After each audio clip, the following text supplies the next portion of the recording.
Sarajevo Airport, the heart of the war in Bosnia-Herzegovina. Getting here used to be easy. Thousands flew in for the 1984 Winter Olympics. Today it's not so easy. With Sarajevo ringed by Serbian forces, the only way in is a long tortuous journey through the mountains. The rough tracks take the toll on the trucks, with regular stops for repairs.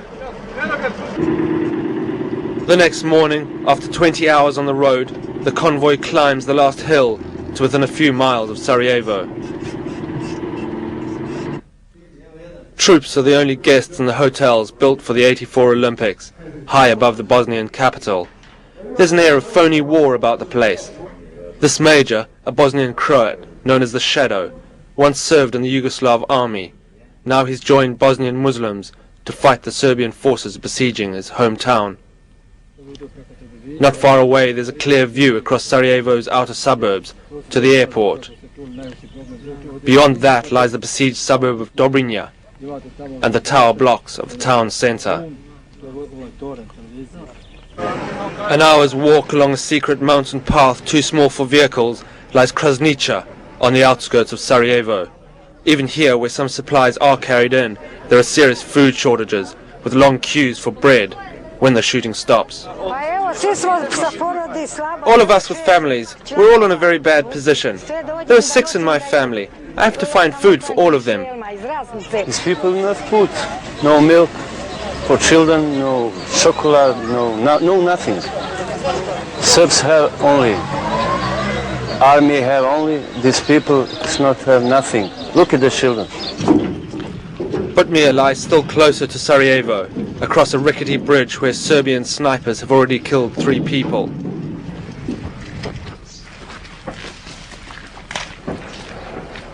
Through the shattered buildings lies the focus of international attention, the airport itself. These buildings also mark the limit of territory held by the Muslim and Croatian forces. They can approach with care to within a few hundred yards of the runway, but no further. The airport is in Serbian territory. Serbian vehicles use it as a bypass to avoid the main road through Dobrinja on the other side of the runway. Dobrinja itself is cut off and regularly bombarded.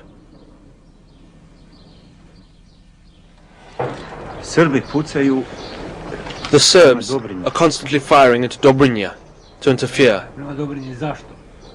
They want to make it look as if the Bosnian defense forces are attacking the airport. Last week, as United Nations peacekeeping forces moved into the airport, they found they were effectively patrolling the front line of the war. Muslim and Croat forces watched the UN trying to secure the runway, to open it for relief supplies to come in. But the Serbian forces remained defiant, simply operating around the UN troops. As the ceasefire crumbled under Serbian artillery barrages, it's clear the Serbs are not going to release the grip on Sarajevo airport, not without a fight. And it's the only hope for bringing food to more than 300,000 starving people. For Sarajevo's families, surviving on little more than nettle soup, the success or failure of the UN's mission is crucial. After 2 months under siege, with Serb forces controlling all road routes into the Bosnian capital, an airlift was their only hope of avoiding starvation.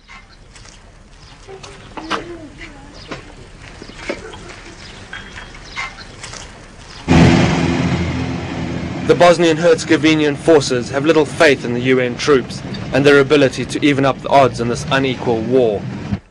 We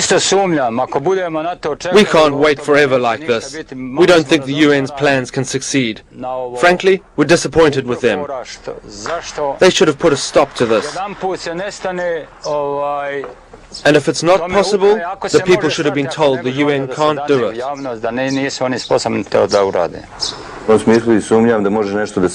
I don't believe the UN can do anything here. We're not talking about the regular armies of 2 countries. These are all informal groups, some of which are fighting for their own objectives, like bands of marauding thieves. They're not interested in peace.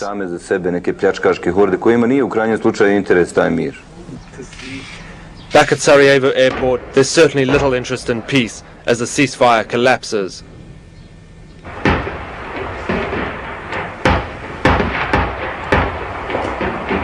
After a few hours, the UN forces have had enough and pull out. With so much fighting going on, there isn't much work for peacekeepers. Once they're gone, Serbian forces quickly re-establish themselves along the runway and the fighting intensifies.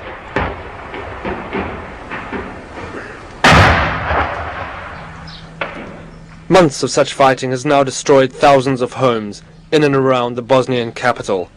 Quiet rural neighborhoods have been transformed into scarred battlegrounds, where residents scurry between houses and develop an instinctive fear of being in open spaces. The fighting has shattered people as well as homes, leaving a sincere but vague wish for someone to restore peace.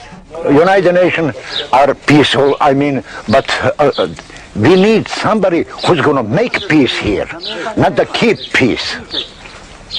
We need over here somebody who's going to make the peace over here and live in the peace. We have to live together again. That's the reason we need help from the United Nations or NATO or European community or somebody who's gonna make peace here. Meanwhile, the pounding of the besieged suburb of Dobrinja goes on relentlessly.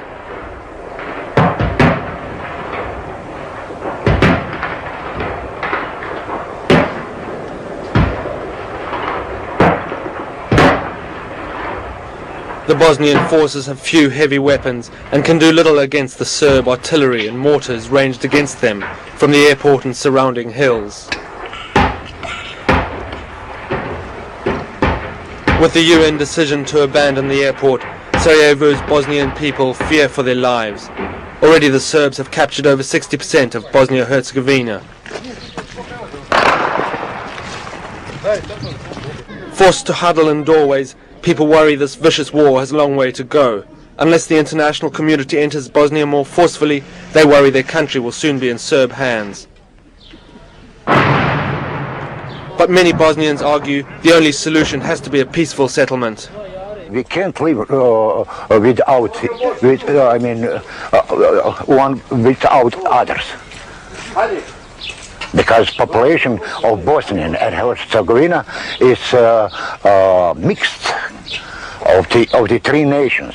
We have to again and still live together.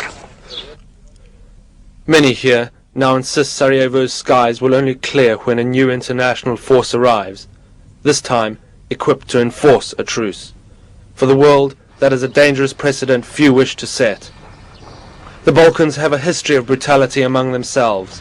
In the past, it took the iron fist of communism to weld Yugoslavia's divided people together. Without a replacement, it seems more and more unlikely the historical divides here can be bridged, and with more than 70,000 already dead in this war, the hatred between the factions grows each day.